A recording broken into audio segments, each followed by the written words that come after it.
मनोकामना न्यूजमध्ये आपले स्वागत आहे.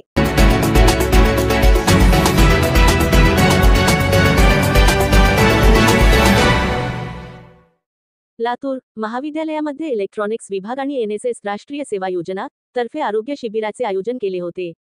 यामध्ये सर्व कर्मचाऱ्यांची बोन डेन्सिटी तपासण्यात आली. त्यानंतर सुप्रसिद्ध अस्थिरोग तज्ज्ञ डॉक्टर प्रशांत घुले यांनी सर्व उपस्थितांना भविष्यात होणारे संभाव्य आजार व इतर धोक्यापासून बचाव करण्यासाठी घ्यावयाची काळजीबद्दल अतिशय सखोल माहिती दिली. तसेच नियमित कामकाज करताना आपल्या दिनचर्येत सकारात्मक बदल कसे करावे हेही त्यांनी यावेळी नमूद केले. फिजिओथेरपिस्ट डॉ. प्राजक्ता दीपणकर यांनी प्रात्यक्षिक दाखवत उपस्थितांना मार्गदर्शन केले. कार्यक्रमाच्या सुरुवातीला प्राचार्य डॉ. ज्योती पाटील व इलेक्ट्रॉनिक्स विभाग प्रमुख डॉ. सौ पूर्णविराम एस. मुद्या यांनी पाहुण्यांचे स्वागत केले. व्यासपीठावर उपप्राचार्य प्रा. वीरभद्र बाळे उपस्थित होते. कार्यक्रमाच्या यशस्वीतेसाठी प्राध्यापक R. B. रंदाळे तसेच इलेक्ट्रॉनिक्स विभागातील सर्व कर्मचाऱ्यांनी अथक परिश्रम घेतले.